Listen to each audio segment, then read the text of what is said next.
Aujourd'hui, nous allons essayer de définir ce qu'est le développement durable et aborder la question de ses enjeux. Très utilisé ces dernières années à la télévision comme dans les autres médias, le terme de développement durable n'a pourtant pas grand-chose de nouveau.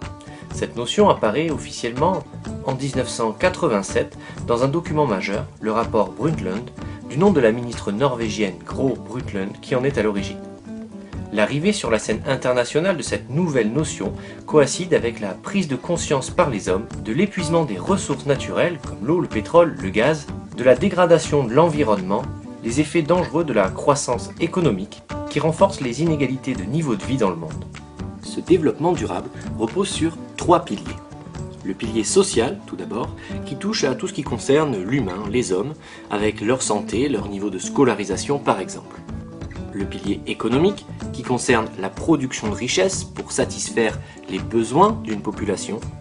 Et enfin le pilier environnemental, qui concerne tout ce qui touche à l'environnement, l'eau, les sols ou encore l'air.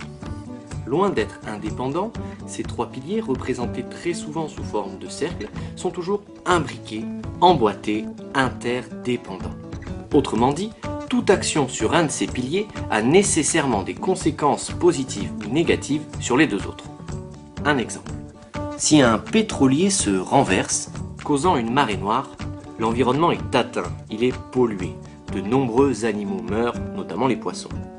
Cette atteinte à l'environnement, notre premier pilier, a des conséquences directes sur l'activité des pêcheurs de la région, qui ne peuvent plus travailler dans ces eaux polluées.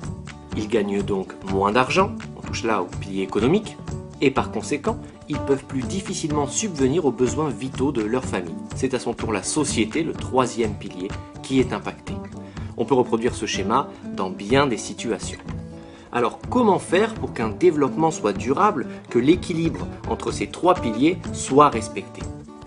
Eh bien, un développement durable impose de changer notre mode de vie actuel pour que le développement bénéficie à tous les habitants de la planète, riches comme pauvres, et que les ressources de la planète soient consommées de manière intelligente et raisonnée.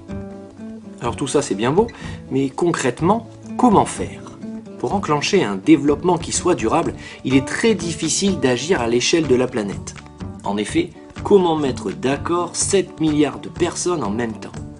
Pour faire face à ce problème, en 1992, une large partie des dirigeants de la planète s'est réunie à Rio, au Brésil, pour une grande réunion, le sommet de la Terre. Il y a été décidé d'agir aux échelles locales, c'est-à-dire au niveau des pays, des régions, des villes, des quartiers et pourquoi pas même des collèges. Sont alors mis en place des plans pour agir en faveur du développement durable pour le 21e siècle. On parle alors d'Agenda 21. Ces plans proposent des actions concrètes concernant la santé, les déchets, les transports, la pollution, les inégalités et bien d'autres points. Et nous, au collège, que fait-on ?